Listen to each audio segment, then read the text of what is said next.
comedian was once voted most likely to fight me for the last chicken McNugget. He comes to us all the way from Barrie, Ontario. Please welcome Peter Smith.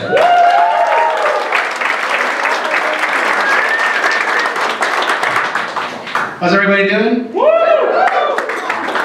So yeah, as Jim mentioned, my name's Peter Smith, and that's a pretty boring name, I realize that. My wife thinks so as well, because lately she's been calling me these dirty names in bed.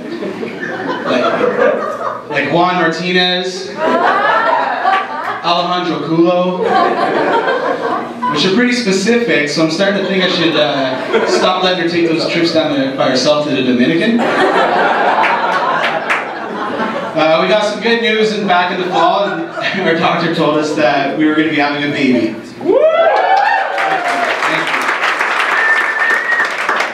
And we decided to hold out and wait to find out about the sex. Even though I have a pretty good idea, she's always telling me how awful I am at it. And so the baby will be here in about a month or so, which means I'm preparing myself for no sleep, no money, and no sex for the next 13 years or so. And hopefully the baby doesn't get my looks, because being husky, going bald, and having excessive body hair will eventually be sexy one day. And I don't want my kids exposed to catcalling. We also went baby shopping recently, and we noticed everything was from China, which worried me, because I don't know the first thing about raising a Chinese baby. And it was all they had was baby girls. They're just in the clearance section.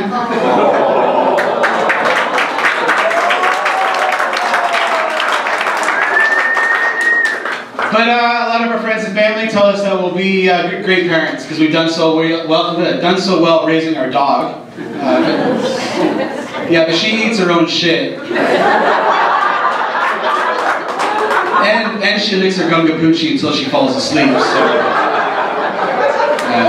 when we kept her in a cage for the first 2 years of her life, which would be great if we're trying to raise Sloth from the Goonies.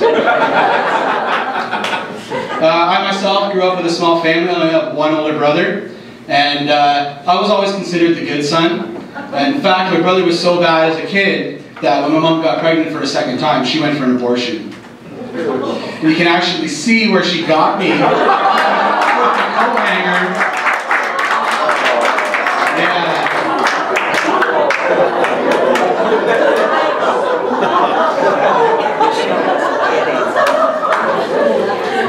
And growing up with a neckscar that looks like a vagina was tough.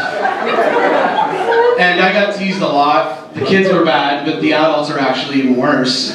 Recently I was out for dinner and a lady said to me, "Wow, where did you get that scar? From choking on a dick or something?" And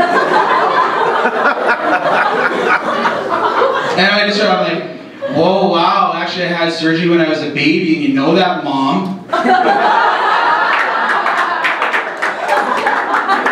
And it also made dating tough, because girls would always ask me to keep my neckscar vagina shaved. And to keep things creative and to spice things up, I would shave a little landing strip, or I would do a like a heart, or I would do like a little arrow to let them know where I'd like it licked.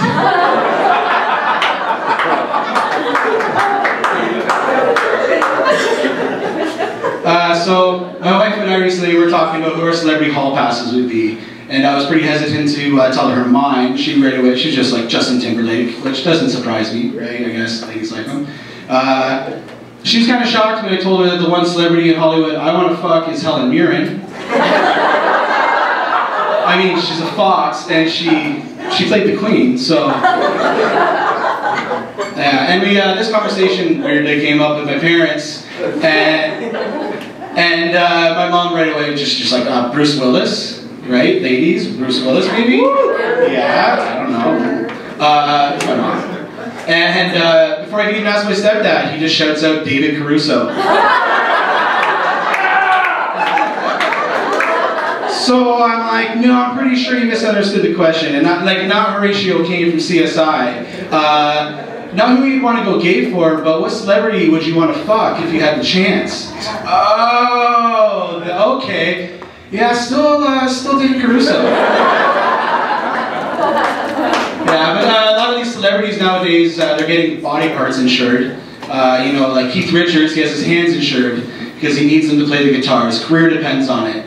Taylor Swift, she has her legs insured because she needs them to dance around like an idiot at award shows. But I think that porn stars should start adapting this concept and getting their buttholes insured. Because if somebody comes at Taylor Swift's legs with a baseball bat, sure, her career could be over. But if you're a porn star and somebody comes at your butthole with a baseball bat, well, then your career is probably just up and coming. All right, thanks everybody. Have a good time.